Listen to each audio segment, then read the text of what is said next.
Hello everyone, नमस्कार। कैसे हो आप सभी दोस्तों। आज के सेशन में एक्चुअल में बीए सेकेंड ईयर के हिंदी साहित्य के अंतर्गत अनुवाद विज्ञान वाली सीरीज को फिर से हम कंटिन्यू कर रहे हैं।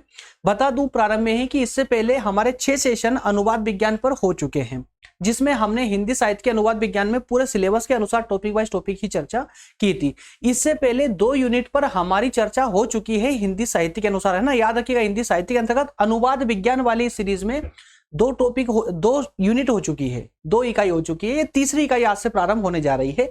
और जैसा कि प्रत्येक सेशन में या प्रत्येक इकाई पर हम क्या करते हैं कि पूरी इकाई से संबंधित जो भी लघुत्तरी प्रकृति के प्रश्नोत्तर होते हैं उनको हम पहले डिस्कस करते हैं शॉर्ट वीडियो के माध्यम से। तो आज का सेशन भी लघुत्तरी प्रकृति के प्रश्नोत्तरों पर ही आधारित होगा, जिसमें कुछ महत्वपूर्ण इस पूरी यूनिट से संबंधित जितने महत्वपूर्ण प्रश्न हो सकते हैं, है ना, लघुत्तरी प्रकृति के, उन पर डिस्कस करेंगे।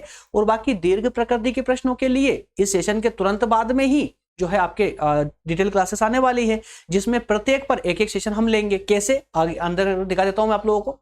और दोस्तों स्टार्टिंग में ही बता दूं, साथ में ही अभी 31 तारीख को आपके समाजशास्त्र सोशियोलॉजी का भी एग्जाम है, तो सेकंड पार्ट का ना, तो उसको भी हम स्टार्ट कर रहे हैं कल से। जो है कल इवनिंग में 6 बजे उसका सेशन मिलेगा आप लोगों को, कंटिन्यू रूप से मिलना चालू हो जाएगा। क्लियर है। चलिए, तो देखिए एक्चुअल में यार टाइप करते वक्त ना बहुत बड़ी मिस्टेक हो जाती है। ये 3rd यूनिट है ना, फर्स्ट नहीं है, 3rd यूनिट है। लघुत्तरी प्रकृति के प्रश्नों पर बात कर रहे हैं आज के सेशन में। लेकिन मैं बता दूं आप लोगों को कि इसके बाद में जो सेशन चलेंगे, हमारी डिटेल क्लासेस जो चलने वाली है, वो कैसे चलेगी। एक सेशन आएगा आपका शब्दकोश पर, शब्दकोश होंगे, फिर थिसॉरस होगा। पारिभाषिक कोश क्या होता है, विश्वकोश, कंप्यूटर, इंटरनेट, समाज, संस्कृति, अनुवाद के अंतर संबंध, इन सब पर जो है 1 बाय 1 करके सेशन आएंगे। अर्थात कि 5 लेक्चर संभवतः इसके बाद आने वाले हैं, जिसमें आपकी ये यूनिट 3rd कंप्लीट होगी। क्लियर है। तो ये 5 शब्दावलियां है, या कहें कि 5 बिंदु है या 5 टॉपिक है, जिन्हें हम इसके आगे कवर करेंगे पूरे सिस्टमेटिक तरीके से, पूरे विस्तार पूर्वक। तो आज का सेशन आप सभी समझ चुके हैं ना। अनुवाद के उपकरण वाली इस यूनिट 3 के सभी महत्वपूर्ण लघुत्तरी प्रकृति के जितने भी प्रश्न उत्तर है, उन पर हम डिस्कस करने जा रहे हैं। आइए लेते हैं पहला प्रश्न। पहला प्रश्न क्या है, अनुवाद के उपकरण क्या है।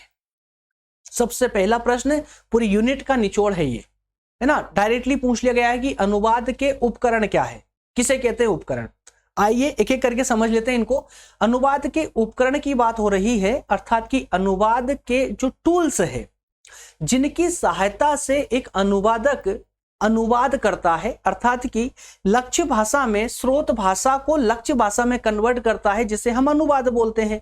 तो एक अनुवादक अनुवाद करते समय जिन अस्त्र शस्त्रों का प्रयोग करता है, जिन उपकरणों का, या कहें कि जिन टूल्स का या जिन संदर्भ ग्रंथों का प्रयोग करता है, उसी को हम या क्या कहते हैं, उपकरण कहते हैं। किसका, अनुवाद के उपकरण। क्लियर है।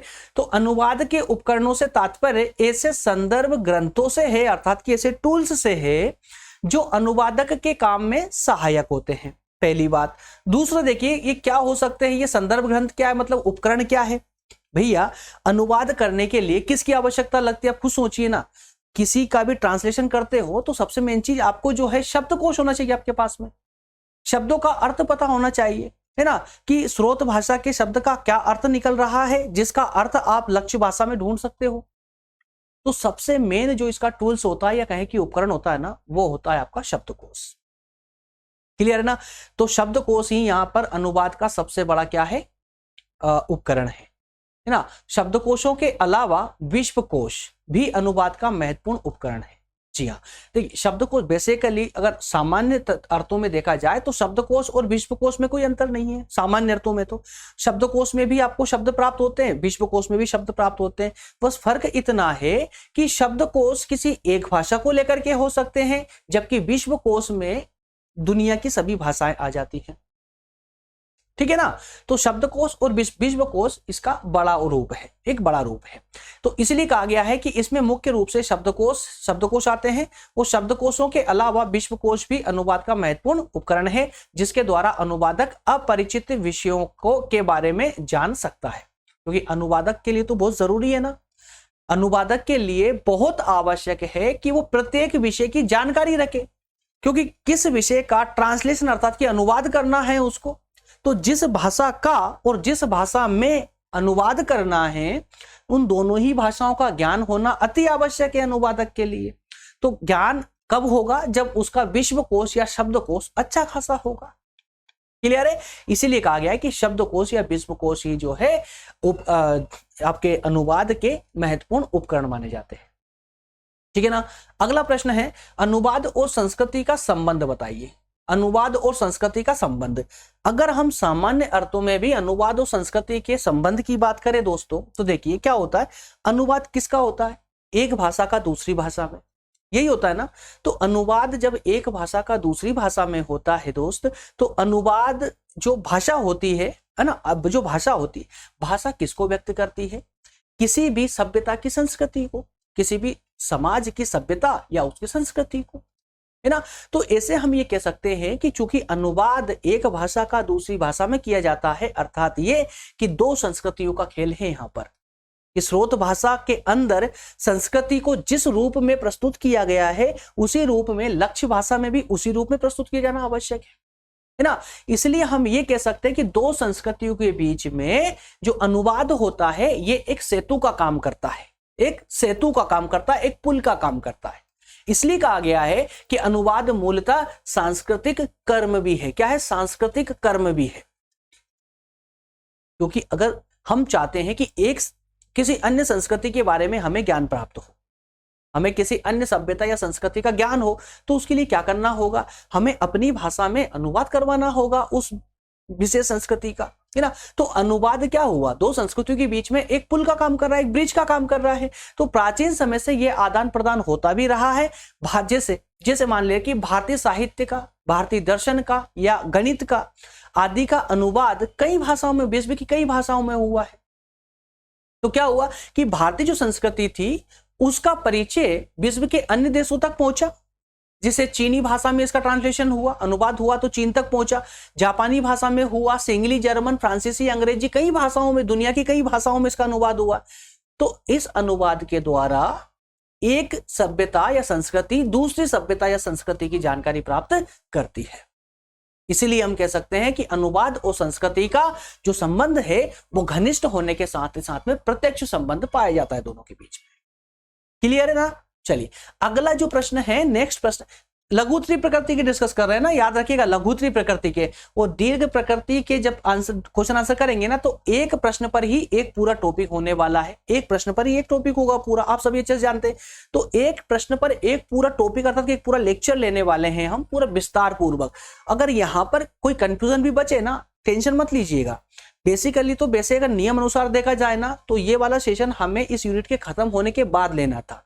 उससे क्या होता, उसमें आपको ये पढ़ने या मुझे समझाने की आवश्यकता नहीं पड़ती। क्यों? क्योंकि जब इनके वजह से कि उपकरण क्या होते हैं, जब पूरा एक लेक्चर आप उपकरण के बारे में ही पढ़ते हैं तो आपको जरूरत क्या पड़ती है? 2 लाइन बताने की मुझे जरूरत नहीं पड़ती। लेकिन दोस्तों जरूरी है ताकि आप मोटे मोटे रूप से आप इन सभी नामों को जान लें, सभी नामों को जान ले। इनके आंसर तो आप ऐसे देंगे, 3 लाइन में पूछेगा ना तो वो 10 लाइन में लिख करके आएंगे आप लोग। इतना मोटिवेट कर दूंगा आपको, इतना आपके मस्तिष्क में भर दूंगा इसका डाटा में, तो टेंशन ना ले, बस निरंतर रूप से इसको फॉलो करते रहिएगा। डेली इवनिंग में 6 बजे ही इसका सेशन, माफ कीजिएगा, डेली इवनिंग में 9 बजे ही इसका सेशन होगा। डेली रात में 9 बजे ही क्लास होगी इसकी, ठीक है ना। कंटिन्यू चलने वाली है जब तक आपका एग्जाम नहीं हो जाता है तब तक।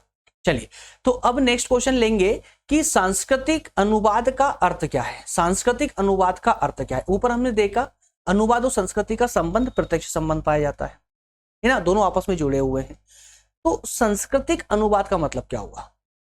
सांस्कृतिक अनुवाद का मतलब तो ऐसा कुछ नहीं है, लेकिन अगर देखिए सामान्य रूप से देखें तो अनुवाद तो भाषा का होता है और भाषा में वो संस्कृति समाहित होती है ना। इसलिए हम ये भी कह सकते हैं देखिए कि सांस्कृतिक अंतरों का सम्मान करने के लिए, सांस्कृतिक अंतरों का सम्मान मतलब ये हुआ विभिन्न संस्कृतियों का सम्मान करने के लिए। सांस्कृतिक अंतर मतलब अलग अलग संस्कृतियों का, है ना।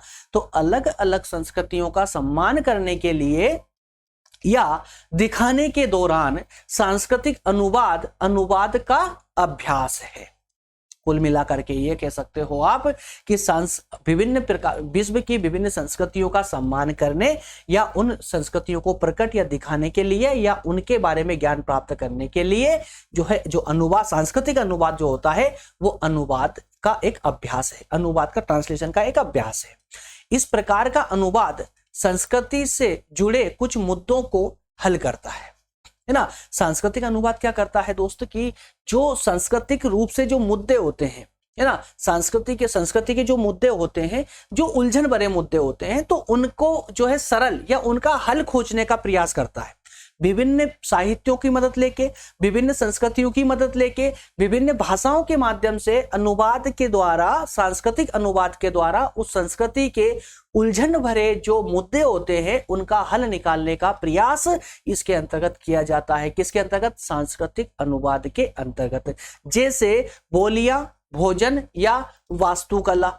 तो जो उलझने होती हैं बेसिकली संस्कृति में सबसे अहम पार्ट कौन सा होता है? बोलियों का होता है, उसके बाद उनके खान पान का होता है, उसके बाद में उसकी कला संस्कृति वगैरह होती है ना। तो ये संस्कृति के अहम पार्ट है। तो इन्हीं से लेकर के जो भी मुद्दे ऐसे होते हैं जो उलझन भरे मुद्दे होते हैं, तो उनका हल निकालने के लिए ही सांस्कृतिक अनुवाद का प्रयोग किया जाता है। उम्मीद करता हूं बिल्कुल सटीक रूप से आप लोग समझ पा रहे होंगे। अगर पूरे फोकस होकर के अगर आप सेशन अटेंड कर रहे हैं तो कोई प्रॉब्लम नहीं आ रही होगी। एकदम सिंपल शब्दों में है और सिंपल भाषा में आपको मैं एक्सप्लेन कर रहा हूं। इसके बाद में मैं आपको बता रहा हूं ना, डिटेल क्लासेस में बहुत मजा आने वाला है। इसको लेकर के पूरी बारीकी से आप इन सब चीजों को समझेंगे। चलिए आगे बात करेंगे, अनुवाद में संस्कृति को समझना क्यों ज्यादा आवश्यक है। अनुवाद में संस्कृति को समझना क्यों ज्यादा जरूरी है? यार क्यों जरूरी नहीं है? आप एक भाषा का दूसरी भाषा में अनुवाद कर रहे हैं। अब मान लेते हैं कि कोई साहित्य का ही आप अनुवाद कर रहे हैं, भारतीय साहित्य का किसी चीनी भाषा में अनुवाद कर रहे हैं। अब अगर भारतीय साहित्य में जो भाव है, उसी भाव को अगर आप चीनी भाषा में अनुवाद के दौरान उस भाव को नहीं डाल पाए, वो भाव व्यक्त नहीं कर पाए जो कि हिंदी साहित्य में था, तो आपके अनुवाद का कोई अर्थ ही नहीं निकलता। अनुवाद ही व्यर्थ हो जाएगा, क्योंकि अर्थ का यहां पर अनर्थ हो जाएगा ना, है ना। तो इसलिए ये जरूरी है कि पहले आप उस संस्कृति को समझिए। कौन सी? स्रोत भाषा की संस्कृति को समझिए कि संस्कृति क्या है। जब आप स्रोत भाषा, आप मतलब कि अनुवादक, जब अनुवादक स्रोत भाषा की संस्कृति को समझने में सफल हो सकता है, सक्षम हो सकता है, तभी कहीं जाकर के वो सफलतापूर्वक किसी संस्कृति का अनुवाद कर सकता है अन्य भाषा में, है ना। देखिए, संस्कृति भाषा को जन्म देती है। क्यों आवश्यक है? देख लीजिए क्या है। संस्कृति भाषा को जन्म देती है और अनुवाद किसका होता है? भाषा का होता है ना। तो अनुवाद और संस्कृति जो है घनिष्ठ रूप से जुड़े हुए रहते हैं, ठीक है। स्रोत और लक्ष्य दोनों भाषाओं में अर्थ उनके सांस्कृतिक संदर्भ में गहराई से प्रभावित होते हैं। विशेष रूप से जो व्यावसायिक अनुवाद होता है उसमें तो कुछ ज्यादा ही महत्व होता है इसका, व्यावसायिक अनुवाद, है ना। व्यावसायिक अनुवाद क्लियर है। चलिए आगे इस व्यावसायिक अनुवाद क्या टर्म है, इससे पहले वाले सेशन में बहुत अच्छे से एक्सप्लेन कर चुका हूं मैं आप लोगों को, ठीक है ना। आइए नेक्स्ट प्रश्न है, प्रश्न नंबर 5 है, दो संस्कृति के बीच में अनुवाद का क्या कार्य होता है। दो संस्कृतियों के बीच में अनुवाद का कार्य बताना है आपको। दो संस्कृति के बीच में, जैसे हम बताया था ना कि अभी पुल ब्रिज का काम करता है। अनुवाद दो संस्कृतियों के बीच में एक माध्यम का कार्य करता है, एक पुल का कार्य करता है, एक ब्रिज का कार्य करता है। क्लियर। तो अनुवाद किसी भी भाषा के शब्दों में वृद्धि करता है, किसी भाषा के शब्दों में वृद्धि करता है।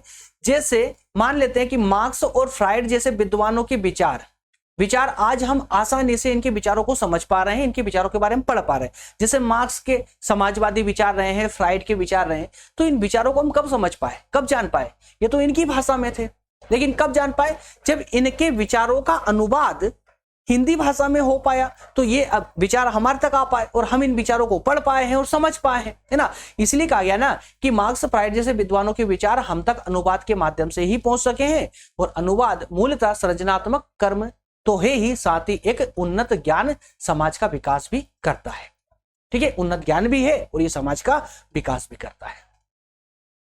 Is it clear? यहां तक कोई समस्या, कोई परेशानी जल्दी से बता दीजिए अगर कोई भी परेशानी हो तो। नहीं है ना? कमेंट कर सकते हो, कमेंट में पैसा नहीं लगता आप लोगों का ना। आपको लगता है शायद कमेंट करने में कोई चार्ज लगता होगा, आपका कोई चार्ज नहीं लगता वहां पर। आप कमेंट करके बता सकते हो कि समझ आया या नहीं आया। और ऐसा नहीं है कि आप लोग समझ नहीं आएगा तो प्री क्लासेस से मैं ध्यान नहीं दूंगा, ऐसा कुछ नहीं है। आप रिकॉर्ड उठाइए, देखिए, चेक कीजिए किस तरीके से और किस लेवल से आप लोगों को मैं पढ़ा रहा हूँ। थोड़ा इतना कीजिए यार कि अगर देखिए समझ नहीं आ रहा ना, मैं अब चूंकि इतनी मेहनत आप लोगों के लिए कर रहा हूँ, समझ नहीं आएगा क्या होगा, इसको थोड़ा सा और आसान करना पड़ेगा मुझे, थोड़ा सा और कर देंगे, इतना तो कर ही रहे, थोड़ा सा और कर देंगे, लेकिन समझाना हमारा प्रमुख उद्देश्य है इन क्लासेस के माध्यम से। चलिए, और आप थोड़ा सा सिंसियरिटी भी तो देखिए करे यार। आगे बढ़ते हैं, यहां तक का क्लियर है ना। चलिए, अगला प्रश्न है शब्दकोश से क्या आशय है। अब ये शब्दकोश हमारे सिलेबस के अकॉर्डिंग दूसरा टॉपिक है हमारा, याद रखिएगा ना, दूसरा टॉपिक। शब्दकोश क्या है? शब्दकोश क्या है? डिक्शनरी, है ना। एक शब्द में आंसर डिक्शनरी। तो शब्दकोश एक बड़ी सूची होती है या ऐसा ग्रंथ होता है जिसमें शब्दों की वर्तनी या उनकी व्युत्पत्ति, व्याकरण निर्देश, अर्थ, परिभाषा, प्रयोग, पदार्थ, शब्द से संबंधित उसके सारे खानदान का अता पता सब कुछ उसी में रहता है। समझ पा रहे? जैसे कोई भी शब्द, उस शब्द की उत्पत्ति कैसे हुई, उसकी वर्तनी क्या है, उसका निर्देश क्या है, मतलब उसका उद्देश्य क्या है, उस शब्द का अर्थ क्या है, उस शब्द की परिभाषा क्या है, प्रयोग क्या है, पदार्थ क्या है, ये सारी बातों का वर्णन उस शब्दकोश में रहता है, उस शब्द के संबंध में। उसी को हम शब्दकोश कहते हैं। शब्दकोश, लेकिन एक याद रखिएगा, शब्दकोश एक भाषीय हो सकता है, द्विभाषिक भी हो सकता है और बहुभाषिक भी हो सकता है। ये आवश्यक नहीं है कि एक भाषा का ही एक शब्दकोश होगा। एक शब्दकोश, एक डिक्शनरी एक भाषा में भी हो सकती है, जैसे इंग्लिश टू इंग्लिश हो सकती है, इंग्लिश टू हिंदी भी हो सकती है, तीन भाषा बहुभाषिक भी हो सकती है कि इंग्लिश का वर्ड है, हिंदी में दिया गया, उसका उर्दू ट्रांसलेशन भी दिया गया हो, अलग अलग भाषाओं में भी हो सकती है ना। जैसे आप डिक्शनरी का इस्तेमाल अब तो नहीं करते हैं हालांकि, क्योंकि अब ऑनलाइन का डिजिटल जमाना है, लेकिन डिजिटल आने से पहले मैक्सिमम स्टूडेंट की हेल्प जो है डिक्शनरी ही किया करती थी शब्दों को समझने के लिए, है ना। चलिए, अगला प्रश्न लेते हैं। अगला प्रश्न है आपका थिसोरस। थिसोरस से अब क्या समझते हैं? थिसोरस क्या है? तो थिसोरस भी कुछ नहीं है, शब्दकोश ही है, लेकिन एक विशिष्ट शब्द सूची है, विशिष्ट सूची, एक स्पेशल सूची है, एक स्पेशल डिक्शनरी है। क्या? थिसोरस, है ना। इस पर भी एक पूरा एक लेक्चर होगा, कम से कम लगभग 40 मिनट का होगा, कम से कम 40 मिनट का होगा। थिसोरस पर एक पूरा लेक्चर होगा जिसमें पूरे विस्तार से इसमें चर्चा करेंगे, ठीक है। थिसोरस शब्दकोश का ही एक पर्याय भी है और इसका दूसरा नाम क्या है? दूसरा नाम है विशिष्ट शब्द सूची। दूसरा नाम भी इसी परिप्रेक्ष्य में है, विशिष्ट शब्द सूची। ऑक्सफोर्ड इंग्लिश डिक्शनरी ने थिसोरस को खजाना या ज्ञान के भंडार गृह के रूप में भी बताया है। किसके रूप से? किसने? ऑक्सफोर्ड इंग्लिश डिक्शनरी, प्रसिद्ध है, हर कोई इसका नाम जानता है। ऑक्सफोर्ड जो इंग्लिश डिक्शनरी है उसने थिसोरस को खजाना या फिर ज्ञान के भंडार गृह जैसे शब्दकोश, विश्वकोश आदि के रूप में परिभाषित किया है। क्लियर है? तो ऑक्सफोर्ड डिक्शनरी ने इसको विश्वकोश, है ना, शब्दकोश, विश्वकोश के रूप में भी इसको परिभाषित किया है। खजाना कहा है, ज्ञान के भंडार गृह के रूप में भी इसको दर्शाया है। कुल मिलाकर क्या है? ये एक विशिष्ट शब्द सूची है, एक शब्द में विशिष्ट शब्द सूची, थिसोरस। क्लियर? अगला प्रश्न है परिभाषिक कोश क्या होता है?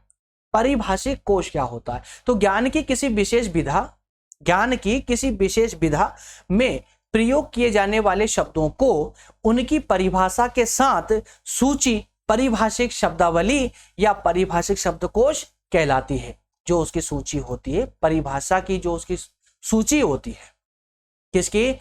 फिर से बता रहा हूं, देखिए, ज्ञान की किसी विशेष विधा में जो शब्द प्रयोग किए जाते हैं उन शब्दों की परिभाषा के साथ, उन शब्दों का अर्थ, उन शब्दों का परिभाषा के साथ वो जो सूची, वो सूची जिस शब्दावली या परिभाषिक शब्दकोश, है ना, शब्दावली के साथ प्रयोग की जाती है उसी को हम यहाँ परिभाषिक शब्दकोश कहते हैं। क्या? परिभाषिक शब्दकोश कहते हैं।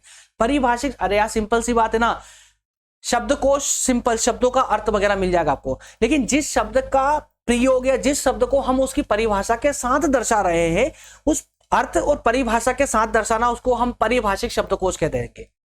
किसी शब्द का आपने अर्थ ढूंढा डिक्शनरी में तो उसका अर्थ के साथ ही साथ उसकी परिभाषा भी मिल जाएगी। तो ऐसी जो सूची होगी ना, वो सूची परिभाषिक शब्दकोश कहलाएगी, सिंपल शब्दों में।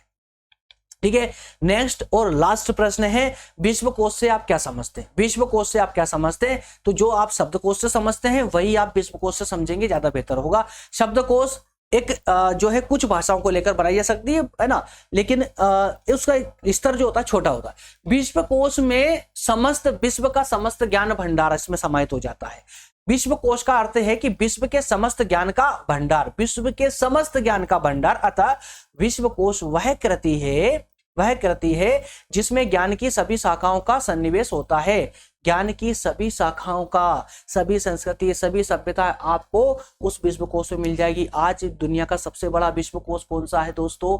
गूगल। कौन सा है? गूगल। गूगल पे आप कुछ भी डालिएगा, आज विश्वकोश बन चुका है। सभी सभ्यताएं, सभी संस्कृतियां गूगल फट से निकाल कर दे देगा। इसका अर्थ ये होता है, समझ रहे ना? तो इसमें वर्णानुक्रमिक रूप से व्यवस्थित विषयों पर संक्षिप्त किंतु तथ्यपूर्ण निबंधों का संचलन रहता है। ये संसार के समस्त सिद्धांतों की पाठ्य सामग्री है। कोई सा भी समस्त सिद्धांत आज आपको गूगल पे मिल जाएंगे। तो गूगल क्या है? विश्वकोश कहलाएगा। क्लियर है? विश्वकोश। ये था आपका एक छोटा सा सेशन आज का, ठीक है ना दोस्तों। थोड़ा स्वास्थ्य ठीक अभी भी यार, अभी आज ही उठा हूं और आज ही मैंने आप लोगों के लिए 4 सेशन लिए हुए। 4 सेशन लेना इतना आसान नहीं होता है ना, जो लेता है उसको पता है। हालांकि आप नहीं लेते हो, लेकिन जो लेता है ना उसको मालूम है कि कितनी मेहनत लगती है, इसमें कितनी एनर्जी की आवश्यकता पड़ती है सेशन लेने में। आज ही ठीक हुआ था और आज ही मैंने आप लोगों के लिए सुबह मॉर्निंग में 7:30 बजे से ही सेशन ले रहा हूँ। 4 सेशन मैं आप लोगों के लिए अभी तक ले चुका हूँ। तो अगला सेशन हालांकि होगा, निरंतर रहेंगे, कंटिन्यू रहेंगे। तो मैंने इसको काफी शॉर्ट में निपटाने का प्रयास किया है, क्योंकि इतनी एनर्जी अभी मेरे पास नहीं है कि मैं इसको अभी 1-1 घंटे क्लासेस ले सकूं। लेकिन हुई है क्लासेस, आज भी हुई है, 1-1 घंटे क्लासेस भी हुई है। तो ठीक है ना, कल से इस सब्जेक्ट में पूरे विस्तार पूर्वक सेशन हमारे होंगे, डिटेल क्लासेस होगी, जिसमें हमारा पहला सेशन ही होगा अनुवाद का सामाजिक सांस्कृतिक संदर्भ वाले इस यूनिट के अंतर्गत। दोस्तों पहला टॉपिक इस प्रकार से 5 सेशन हमारे इस 3rd इकाई में, 3rd यूनिट में होने वाले हैं। क्लियर है? चलिए मिलेंगे लेक्चर नंबर 8 में। इसी प्रकार से अभी 9 बजे ही मिलेंगे, जैसे कि आज मिल रहे हैं 9 बजे। इस प्रकार से निरंतर रूप से 9 बजे तक ही चलेगी हमारी क्लासेस, जब तक आपके एग्जाम नहीं हो जाते हैं। और कोशिश करेंगे एग्जाम से पहले इसको कंप्लीट करने की, और संभवतः कर भी लेंगे। जो भी दोस्त निरंतर रूप से हमारे साथ पढ़ना चाहते हैं वो आसानी से हमारे किसी भी ग्रुप को ज्वाइन कर सकते हैं। डिस्क्रिप्शन में जाएंगे तो आपको सभी ग्रुप मिल जाएंगे। सभी ग्रुपों की लिंक आपको डिस्क्रिप्शन में देखने को मिल जाएगी, जहां से आप आसानी से ग्रुप को ज्वाइन कर पाएंगे, चाहे व्हाट्सएप ग्रुप हो, चाहे वो टेलीग्राम ग्रुप हो। इसके अलावा इंस्टाग्राम पर, फेसबुक पर या ट्विटर पर भी आप हमको फॉलो कर सकते हैं, है ना। और कहीं पर किसी भी ग्रुप को ज्वाइन करने में आपका कोई चार्जेस नहीं लगता है। हाँ, कुछ कंफ्यूजन आप लोगों के बीच में आई थी, मैसेज भी आया था मेरे पास कि सर चैनल पे जो ज्वाइन बटन लिखा हुआ उसको ज्वाइन करने पर 89 रुपए मांगता है ना। तो उस किस चीज का चार्ज है मैं दोस्तों बता दूं, वो पढ़ाने का कोई चार्ज नहीं है। आपके लिए सभी लेक्चर सभी नोट्स फ्री है। वो जो चार्ज, जो ज्वाइन वाला बटन है ना, अगर आप उसको ज्वाइन करते हैं तो लोधाजी क्लासेस के आप एक मेंबर बन जाते हैं। और मेंबर बनने से ये होता है कि आप जो है ये फ्री एजुकेशन प्रोग्राम हम रन कर रहे हैं, इसको सपोर्ट करने वाले आप एक मेंबरों में से एक मेंबर बन जाते हैं। अगर आप ज्वाइन करके आप हमारे साथ में आगे बढ़ना चाहते हैं, आप हमारे जो है चैनल को सपोर्ट करना चाहते हैं, फ्री एजुकेशन प्रोग्राम को सपोर्ट करना चाहते हैं, तो आप बिल्कुल ज्वाइन करके 89 रुपए पेड करके आप हमारे चैनल को ज्वाइन कर सकते हैं, जो कि 1 महीने के लिए वैलिड होता है। क्लियर है? मिलेंगे अगले सेशन दोस्तों, तब तक आप सभी का बहुत बहुत धन्यवाद। Thank you.